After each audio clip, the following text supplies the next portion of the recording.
اعوذ باللہ من الشیطان الرجیم بسم اللہ الرحمن الرحیم قل هل من شرکائکم من یبدأ الخلق ثم یعیدہ قل اللہ یبدأ الخلق ثم یعیدہ فأنا تؤفکون صدق اللہ العظیم. قل قاف اور کالا یقول قولا بات کرنا.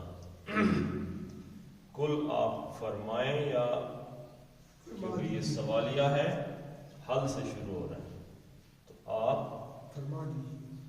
پوچھیں، یعنی مطلب تو اس کا یہی ہے کہ آپ فرما دیں، لیکن یہ کہ حل سے بات شروع ہو رہی ہے. حل کیا جی؟ سوال ہے، استفہام ہے.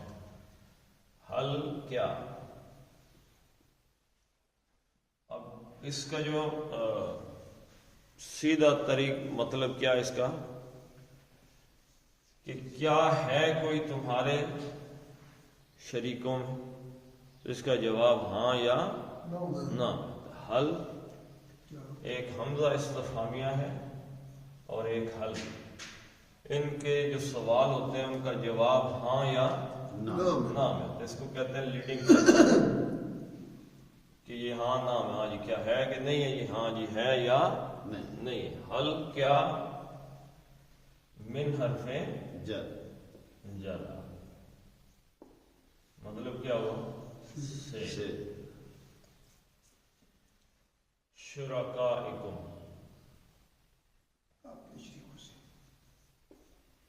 شین رے اور کاف. شریکہ یہ شر. فاعل کیا ہے؟ شریک. اور اس کی جمع کیا ہے؟ شرکا. شرک کا مطلب کیا جی؟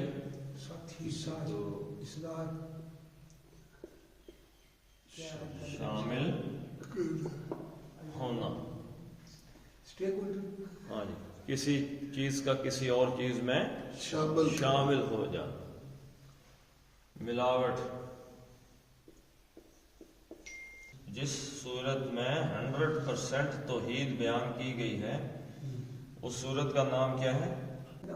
اخلاص. اخلاص توحید اخلاص ہے اور شرک ملاوٹ ہے. یعنی کہ توحید کیا ہے کہ اللہ کے ساتھ کسی کو شامل نہیں کرنا. اللہ کے ساتھ کسی کو شامل نہیں کرنا، کسی کی ملاوٹ نہیں کرنی اللہ کے ساتھ. اور یہ اخلاص ہے. جو ہی کسی کی ملاوٹ ہوئی کہ دعا شامل ہوا دوسرا تو اس کو کیا ہو گیا؟ شریک. کسی اور کو شریک کر دیا نا. عبادت میں کر دیا، ذات میں کر دیا، صفات میں کر دیا، اللہ کے حقوق میں. اور جس کو شامل کیا جائے وہ کیا ہے؟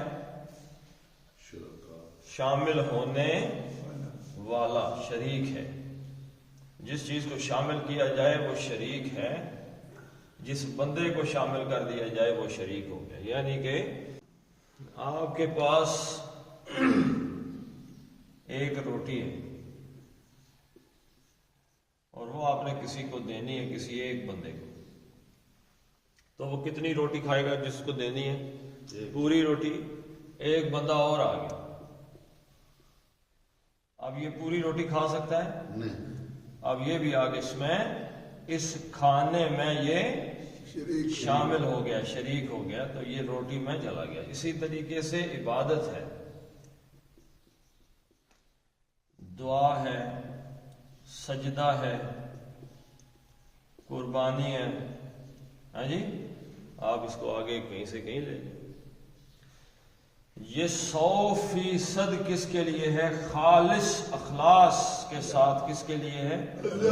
دعا اللہ کے لیے، سجدہ اللہ کے لیے، قربانی اللہ کے لیے. اچھا خوف اللہ کے لیے، امید اللہ کے لیے. اب جب اس میں کوئی اور گھس آیا، ہم نے کسی اور کو شامل کر دیا، دعا میں شامل کر دیا. اللہ سے دعا مانگتے ہیں ہم. دعا کس سے مانگتے ہیں؟ اللہ سے. اللہ سے مانگتے مانگتے کسی اور سے بھی مانگنے شروع ہو گئے تو ہم نے دعا میں شامل کر دیا کسی اور کو اللہ کے ساتھ، تو یہ کیا ہو گیا؟ یہ شرک ہو گیا۔ وہ اللہ کا شریک ہوا نہیں ہے بلکہ ہم نے اس کو اللہ کا شریک سمجھ لیا، بنا لیا، ہوا ہے نہیں ہے۔ تو جو ہم سمجھ رہے ہیں نا جس طریقے سے، اللہ ہمیں اسی طریقے سے سوال پوچھ رہے ہیں۔ اللہ نے یہ نہیں کہا کہ کدھر گئے وہ فلاں اور یہ اور وہ، اللہ نے کہا جن کو تم نے میرا شریک، جن کو میرے ساتھ تم نے شامل کیا ہوا ہے نا، ان کا سوال ہے۔ جن کو تم سمجھتے ہو کہ دعا ان سے مانگی جا سکتی ہے، سجدہ انہیں ہو سکتا ہے، قربانی ان کے نام کی ہو سکتی ہے، مالی قربانی ہو سکتی ہے وغیرہ، جن کے بارے میں تمہارا یہ عقیدہ اور خیال ہے، وہ شریک ہیں، وہ شرکاء ہیں۔ تو حل من شرکائکم، اب یہ شرکاء جو ہے شریک کی جمع ہے، تو یہ حرف جر کی وجہ سے شرکائی مجرور ہو کر آ گیا، لیکن اس پہ نہ الف لام نہ تنوین ہے، یہ مضاف بن گیا، اور اس کے ساتھ ضمیر آئی تو ضمیر اسم کے ساتھ آئی تو وہ کیا ہوتی ہے؟ مضاف الیہ ہوتی ہے۔ ترجمہ پھر اس کا ایسے ہوگا، مرکب اضافی میں کم تمہارے شرکائی شریک، جن کو تم نے تمہارے شریکوں میں سے حل کیا ہے، تمہارے شریکوں میں کیا ہے، من موصولہ جو کوئی،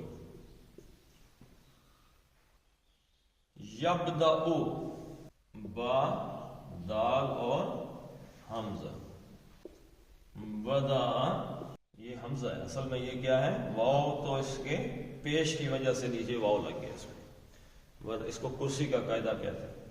تو بدا یبدأ یعنی اس کے نیچے واو کی کرسی دے دیا، لیکن اصل میں یہ کیا ہے؟ حمزہ ہے، الف یعنی جس کو آپ حمزہ پڑھتے ہیں نا، یہ شروع میں جو آئے۔ تو بدا یبدأ کا کیا مطلب ہوتا ہے جی؟ پہلی دفعہ ابتدا کرنی کسی چیز کی، پہلی دفعہ بدا، اور یہ دوسرے معنی میں جب آئے گا تو اس کا معنی بھی ابدا یبدئ میں آئے گا، تو اس کا معنی بھی ابتدا کرنا ہی ہوتا ہے، پہلی دفعہ کسی چیز کو کرنا، ابتدا کرنا۔ تو بدا اس نے ابتدا کی، اس نے شروع کیا، اور یبدأ شروع کرتا ہے، وہ شروع کرتا ہے۔ تو ویسے یہ باب افعال سے بھی آتا ہے، لیکن ترجمہ دونوں کا سیم ہی ہے۔ ابدا یبدئ، تو اس کا معنی بھی کیا ہے؟ کسی چیز کا آغاز کرنا۔ تو بدا اس نے آغاز کیا، یبدأ یہ الف زائدہ اس میں جو یہاں پہ آپ کو نظر آ رہا ہے، تو یبدأ میں یبدأ من، کون ہے، کیا ہے کوئی تمہارے شریکوں میں، من جو کوئی، یبدأ آغاز کرتا ہے،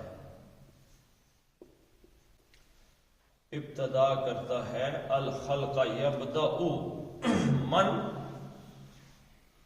اب من اگر یہاں سے میں یبدأ الخلق ثم یعید کیا جائے تو یہ من موصولہ جو ہے یہ مبتدا بن گیا، اور یبدأ الخلق ثم یعید یہ کیا بن گئی؟ خبر بن گئی۔ لیکن اگر یبدأ سے اگر ہم اس کو اس ایک لفظ کو دیکھیں، یبدأ اس خبر کو، تو یہ یبدأ فعل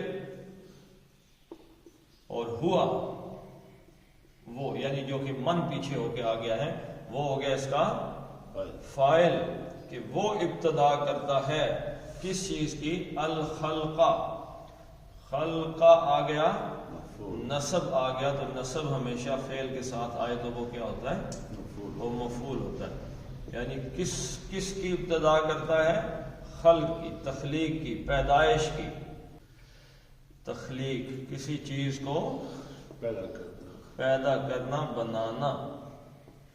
یعنی تمہارے شریکوں میں کوئی ایسا ہے کہ جو خلق کا آغاز کرتا ہو، یعنی کسی چیز کو پیدا کر پیدا کرتا ہو. کوئی ہے تم میں سے کوئی ایسا کہ جو کسی کو پیدا کرے؟ یبدأ پہلی بار، یعنی ابتدا کے اندر، آغاز کے اندر کیا مفہوم ہے؟ پہلی بات ہے کسی چیز کی ابتدا کرنا. آپ سوال کرتے ہیں جی کہ فلاں رسم ہے، اس رسم کی ابتدا کس نے کی تھی؟ مثلا ہمارے ہاں عید میلاد النبی بہت زیادہ مشہور ہے، لوگ بڑا جوش و خروش سے مناتے ہیں. تو اس کی ابتدا کس نے کی؟ اللہ کے نبی صلی اللہ علیہ وسلم نے نہیں کی، صحابہ نے نہیں کی، تابعین تبع تابعین نے نہیں کی. تو کہاں سے ابتدا، اس کی آغاز کہاں سے ہوا؟ تو ایک ملک مظفر تھا کوئی مصر کے اندر یا کہیں، اس نے اس رسم کیا آغاز کیا، ابتدا کی. تو یعنی پہلی بار کس نے کیا؟ ملک مظفر. وہاں سے اس کا آغاز چلا. بس مسلمانوں کے ہاتھ ایک چیز آ گئی، دبا دب کام اس کو انہوں نے آگے بھگا دیا. تو میں یبدأ الخلق، تو تخلیق کی ابتدا، پیدائش کی، بنانے کی ابتدا کون کرتا ہے؟ ثم، پھر یعیدہ، یعید، عین واو دال، یہ اس کا کیا ہے؟ مادہ ہے، روٹ لیٹرز ہیں اس کی، عین واو اور دال. یہ جب ثلاثی مجرد سے آتا ہے تو یہ آتا ہے عادہ یعود عودن. اس کا ایک معنی تو یہ ہے اصل کی طرف واپس ہونا، اصل، اپنے اصل کی طرف. اصل کس کو کہتے ہیں؟ جڑ کو، یعنی اس اصل کی طرف واپس جانا. دوسرا معنی کیا ہے جی؟ کسی چیز کا دہرانا، کسی عمل کو دہرانا، یعنی دوبارہ آغاز سے کرنا. پلٹنا بھی اس کے معنی میں آ جاتا ہے.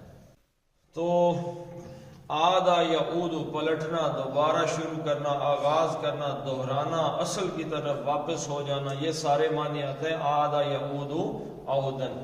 اس میں سے ایک لفظ آپ بار بار پڑھتے ہیں، عید. عید کس چیز کو کہتے ہیں؟ جو بار بار پلٹ کر آ جائے، ہر سال پلٹ کے آ جانے والی عید ہے. اچھا، قرآن حکیم میں اس کا اسم مکان استعمال ہوا ہے، ظرف مکان، وہ ہے معاد. مفعول کے وزن پہ معاد. تو کیا مطلب ہوگا معاد کا؟ پلٹنے کی، واپس ہونے کی جگہ. عائدن کا مطلب ہے کہ بار بار کرنے، یعنی اس چیز کو دہرانے والے. تو اب یہ جب باب یہ ہو گیا، باب نصر ینصر سے عاد یعود، جب یہ باب افعال میں جائے گا، اب باب نصر میں تو یہ کیا ہے؟ لازم ہے. فعل کا اثر کس پہ ہو رہا ہے؟ فاعل پہ ہی ہو رہا ہے. عاد یعود، خود پلٹنا، خود واپس جانا. تو باب افعال میں آیا تو یہ کیا ہو گیا؟ متعدی ہو گیا. عاد یعید، عاد تن. اب یہاں پہ یہ متعدی ہوا نا، تو فعل کا اثر کسی اور پہ چلا گیا. یہ واپس ہونا تھا، اب واپس کرنا. ٹھیک ہے جی. دوبارہ آغاز، کسی اور چیز کا دوبارہ آغاز کرنا، کسی کو پلٹانا. ٹھیک ہے جی، یعنی دوبارہ کسی چیز کو ویسا ہی کر دینا. تو میں یبدأ الخلق، کون اس تخلیق کا آغاز کرتا ہے؟ ثم یعیدہ، پھر دوبارہ، یعنی کہ اس کا اعادہ کرتا ہے. اس کا اعادہ، ہو کی ضمیر کس طرف جائے گی جی؟ اسی چیز ہاں چیز ہے. نہیں، وہاں پہ دیکھیں اصول، دیکھیں نا اصول کیا ہے کہ ضمیر قریب ترین اسم کی طرف لوٹے گی. تو یہاں قریب ترین اسم کیا ہے؟ خلق، تخلیق.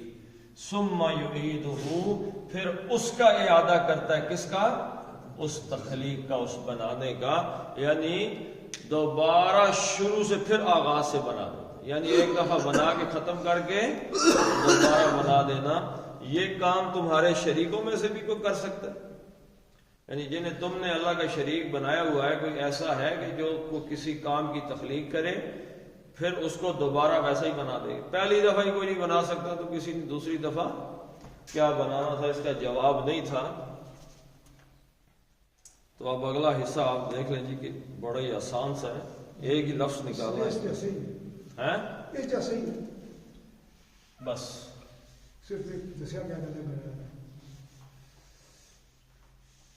حل من شرکائکم کو نکال دیں یہاں سے،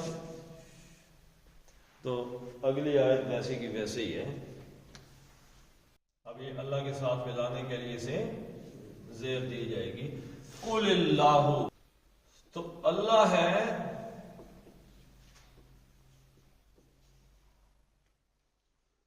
قل اللہ، تو آپ وہاں پہ پوچھے تھی، اب یہاں پہ آپ جواب دیں، فرما دیں اے نبی صلی اللہ علیہ وسلم، اللہ، اللہ ہے، یبدأ الخلق، کہ جو تخلیق کا آغاز کرتا ہے، ہر دفعہ جو تخلیق کا آغاز کرتا ہے وہ کون ہے؟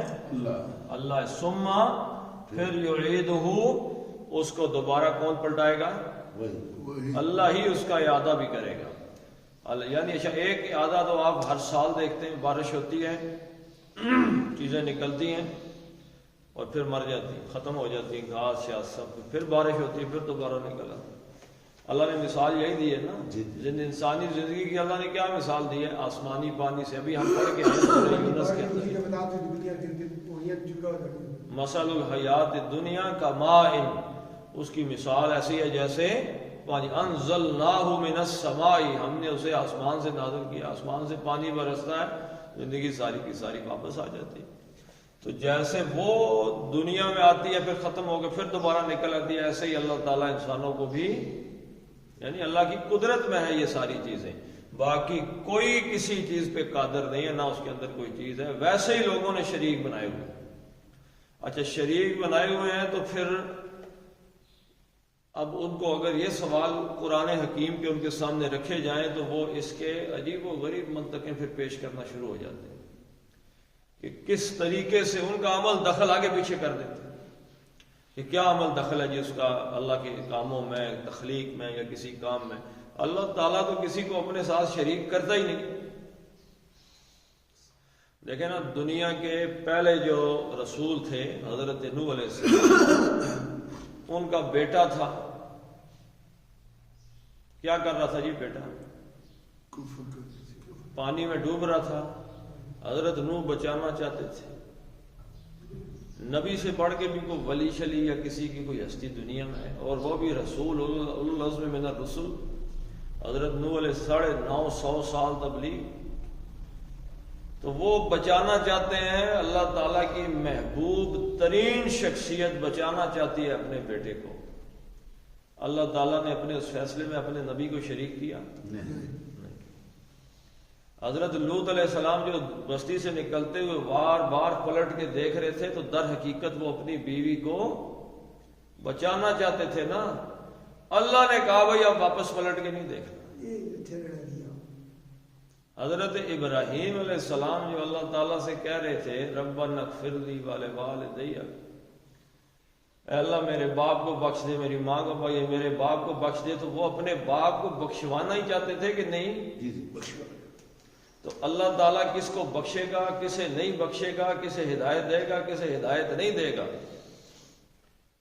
اللہ کے نبی صلی اللہ علیہ وسلم سے اللہ تعالیٰ نے قرآن میں یہ بات فرمائی ہے، اِنَّكَ لَا تَهْدِي مَنْ أَحْبَبْتَ، اے نبی صلی اللہ علیہ وسلم جس سے آپ محبت کرتے ہیں آپ اسے ہدایت نہیں دے سکتے، وَلَكِنَّ اللَّهَ يَهْدِي مَن يَشَاءُ، اللہ جسے چاہتا ہے اسے ہدایت ہے۔ جی ہاں جی، تو یہ چیزیں ایسی ہیں کہ اللہ تعالیٰ اپنے ساتھ کسی کو شریک کرتا ہی نہیں، کسی فیصلے میں اپنے عظیم الشان پیغمبروں کو اس نے شریک نہیں کیا، اور کس میں جان ہے کہ وہ اللہ تعالیٰ کے ساتھ شریک ہو جائے۔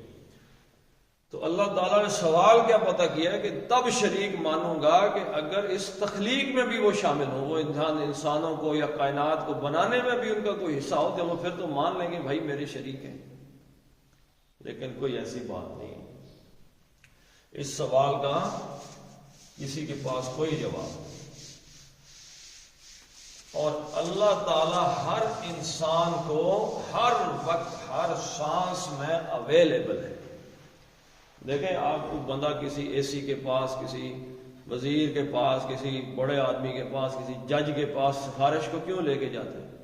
آپ کسی کے آدمی کے پاس سفارشی لے کے کیوں جاتے ہیں؟ کہ وہ ڈائریکٹلی براہ راست آپ کو اویلیبل نہیں ہے، آپ کا ڈائریکٹلی اس کے ساتھ کوئی تعلق نہیں ہے۔ مثلا بندے کا اپنے ماں باپ کے ساتھ تعلق ہوتا ہے تو کیا مامے چاچے کو لے جاتا ہے باپ کے پاس کہ نہیں ماں کے پاس شام کو روٹی دو؟ ایسا ہوا ہے کبھی؟ آدمی سفارشی وہاں لے کے جاتا ہے جہاں براہ راست تعلق نہ ہو، کوئی شناخت تعلق نہ ہو۔ اللہ جیسا اس کا خالق اللہ ویسے ہی میرا خالق، اللہ جیسے اس کا رب اللہ ویسے ہی میرا رب، جیسے اللہ اس کا رازق ایسے ہی میرا رازق ہے۔ میرے اور اس میں فرق یہ ہے، چلو کوئی ایک بندے نے 4 نمازیں فالتو پڑھنی ہوگی تو وہ اس کا اور اللہ کا ذاتی معاملہ ہے۔ میرے ساتھ بھی اللہ محبت کرتا ہے تو مجھے اس نے دنیا میں قائم رکھا ہوا ہے، اور اللہ مجھے کہہ رہا ہے کہ بھائی پکارو مجھے، پکارو مجھے، پکارو، جتنے مرضی گناہ کر لیے ایک دفعہ کہہ دو توبہ، میں تمہیں معاف کرنے کے لیے تیار۔ یہ خاص بندوں کے لیے نہیں کہا، ہر بندے کے لیے کہا ہے۔ تو مرنے سے پہلے ہمارے پاس چانس ہے بھائی، اللہ تعالیٰ ہمیں معاف کر دیں، ہوگی غلطیاں جو دنیا میں کرنی تھی ہو گئیں، جو ہونی ہے۔ یہ سورہ زمر کے اندر اللہ تعالیٰ نے یہ بات فرمائی ہے، اتنی غلطیاں کرو کہ زمین سے آسمان تک، اسرفوا علی انفسہم، اپنی جانیں بھی ڈبو دو ان گناہوں کے اندر، اتنے گناہ کرو کہ تمہاری جان ڈوب جائے اس کے اندر، پھر اس کے بعد اللہ سے کہو۔ اللہ نے کہا لا تقنطوا من رحمت اللہ، اللہ کی رحمت سے مایوس نہیں ہونا۔ توبہ کا منہ سے لفظ نکالو کہ اللہ کہے گا معافی کرتی ہے، سبحان اللہ۔ اللہ یہ نہیں کہے گا کہ دعا مانگنے معافی مانگنے کے لیے آئے ہو تو نہیں معافی سننی، یہ جب تک فلاں 2-4 سفارشی نہ لے کے معافی۔ ہر وقت اللہ اویلیبل ہے، پھر یہ بھی نہیں پوچھنا میں پھر کر سے یا نہ کر ہاں جی، تو معافی۔ پھر بھی انسان معافی نہ مانگے اس آس پہ کہ میرے پاس 2-4 بندے ہیں، تو اس سے بڑا بیوقوف تو اور کوئی نہیں ہو سکتا۔ فا بس انا کا مطلب کیا بتایا تھا جی؟ انا کا مطلب ہے کدھر، کہاں، لیکن اینا کا معنی بھی یہی ہے۔ تو فرق کیا بتایا تھا جی؟ حیرت، تعجب، یعنی اتنی بڑی بات جاننے کے بعد بھی تعجب ہے کہ تم کدھر جا رہے ہو۔ اب یہ کیا جی؟ حمزہ فے کاف، افیکا، افیکا یا عین فے کاف، اس کو کہتے ہیں کسی چیز کا رخ پلٹ، یعنی حقیقت سے کسی چیز کو پھیر دینا، حقیقت سے پھیر دینا، یعنی افکن کا لفظ آپ نے حضرت عائشہ رضی اللہ تعالیٰ عنہ کے واقعے میں اس کو واقع افک کہتے ہیں، یعنی حقیقت کو پھیر دینا۔ یعنی اس کی مثال یہ ہے کہ ایک وقوع ہوا نا، ایک واقعہ ہوا، وہ اصلاً واقعہ کچھ اور تھا، لیکن اس کا جو پریکٹس ہوئی نا، یعنی بندہ آیا گیا یہ وہ، اس سے ایک اور کہانی بھی بن سکتی تھی جو کہ حقیقت کے خلاف تھی۔ ہم نے اصل جو واقعہ تھا اصل چھوڑ کے اس حقیقت سے پھری ہوئی کہانی کے پیچھے بھاگ پڑے۔ حضرت عائشہ رضی اللہ تعالی عنہا ام المومنین، وہ حضور صلی اللہ علیہ وسلم کے غزوہ بنی مستلق میں ساتھ تھی، اور رات کا سفر تھا، تو وہ گئے رفع حاجت کے لیے، تو ان کا جو ہار تھا وہ کہیں گر گیا۔ اب وہ ہار ڈھونڈتی تھی، وہ فرماتی ہیں میرا وزن اتنا کم تھا، وہ واپس آئے، انہوں نے وہ ڈولی سی اٹھائی اور انہیں سمجھ نہیں لگی میں ہوں کہ نہیں، تو چلے گئے۔ اب وہ واپس آئی تو انہوں نے دیکھا قافلہ چلا گیا۔ اب قافلہ کیا پتہ کدھر گیا، تو وہ وہیں چادر کر کے لیٹ گئی کہ آگے دیکھیں گے کہ نہیں ہے تو واپس آ کے لے جائیں گے۔ تو ایک صحابی تھے رضی اللہ تعالیٰ عنہ، حضرت صفوان بن معطل رضی اللہ تعالیٰ عنہ، وہ تھوڑے لیٹ آئے، پیچھے پیچھے آتے تھے، وہ دیکھتے تھے کہ قافلے میں کوئی چیز پیچھے رہ تو نہیں گئی۔ تو انہوں نے حضرت عائشہ رضی اللہ عنہ کو دیکھا، اور اس حدیث میں یہ ہے کہ حضرت عائشہ نے فرمایا کہ انہوں نے مجھے پردے کے حکم سے پہلے دیکھا ہوا تھا، اس لیے پہچان لیا۔ تو انہوں نے کہا جی انا للہ و انا الیہ راجعون، کہ اللہ کے نبی صلی اللہ علیہ وسلم کی زوجہ کریمہ وفات پا گئی۔ تو وہ کہتی ہیں کہ میں نے اسی وقت اپنے آپ کو کور کر دیا۔ تو اس سے یہ بھی پتہ چلتا ہے کہ جو پردہ ہے اس میں چہرہ بھی شامل ہے. اس حدیث سے ہمیں یہ بات پتہ چلتی ہے کہ چہرے کا بھی عورت کو پردہ کرنا چاہیے. اصل پہچان ہے ہی چہرہ. تو اب وہ انہوں نے اپنا اونٹ بٹھایا, حضرت عائشہ اونٹ پہ بیٹھ گئی, وہ آگے آگے چلے اور قافلے میں پہنچ گئے. اب وہاں پہ منافقین بھی تھے. اب اصل واقعہ یہ تھا. اب اصل واقعے سے ہٹ کے انہوں نے حقیقت کو پھیر کے اس واقعے کو ایک نیا رنگ دیا اور حضرت عائشہ ام المومنین رضی اللہ تعالیٰ عنہ پر تہمت لگا دی. اور یہ بات پورے مدینے میں پھیل گئی. 1 مہینے تک ایک رفڑ مدینے میں پڑا رہا, کوئی ادھر سے آ رہا ہے, کوئی کیا کہہ رہا ہے, تو ایک شور تھا ایک. تو اس سارے واقعے میں ایک صحابی جو ہیں وہ کہتے ہیں کہ شام کو میں بیٹھا تو میری بیوی نے مجھے کہا کہ یہ کیسے ہو سکتا ہے کہ یہ جو باتیں ہو رہی. تو انہوں نے اپنی بیوی نے ان سے کہا نا, تو بیوی کو آگے سے وہ صحابی کہتے ہیں میں نے آگے سے کہا کہ اگر تمہارے ساتھ یہ واقعہ پیش آیا ہوتا ہے ایسی حالت میں تو تم کوئی ایسا کام کر سکتی. اس نے کہا توبہ توبہ. تو اس نے کہا عائشہ رضی اللہ تعالیٰ عنہ تم سے 1000 گنا بہتر ہے. ان کے بارے میں کیسے سوچ. سبحان اللہ.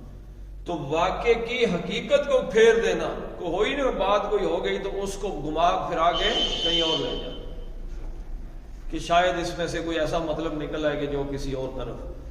تو افقا یا افقو, افقا اس نے وہ یعنی کہ اس سے حقیقت سے پھر گیا. اس کا ترجمہ کیا ہوگا جی؟ یعنی کہ اس جھوٹ کھڑا اس نے. افقا یا افقو, یہ افقا یا فقا یا افقو یعنی واقع اس نے جھوٹ کھڑا, واقعے کی حقیقت کو اس نے پھیرا, فعل ماضی. اور یافقو وہ واقعے کو حقیقت سے پھیرتا ہے, جھوٹ گھڑتا ہے. اور اب یہاں پہ آئے گا تفقو, تم حقیقت کو پھیرتے ہو, حقیقت سے کسی چیز کو پھیرتے ہو. اور یہ کیا ہے جی تفقو؟ یہ معروف کا قاعدہ ہے. تم پھیرتے ہو تو اس کا مطلب ہمیں پتہ ہے کہ فاعل کون ہے؟ تم. اب یہ کیا ہے جی؟ یہ مجہول کا قاعدہ ہے. مجہول کا قاعدہ ہے تو اس میں فاعل تو ہو گیا غائب. تو یہ کیا ہو گیا جی؟ تم پھیرے جاتے ہو. تفقو. یفعلو میں نے آپ کو بتایا تھا, تو یفعلو کے وزن پر تفقو, تم پھیرے جاتے ہو. پھیرنے والا اس میں ذکر نہیں ہے, شیطان ہے یا کون ہے یا نفس ہے یا معاشرہ ہے یا لالچ ہے یا کیا چیز ہے اس کے پیچھے. تو واو نون کیا ہے جی؟ جمع ہے.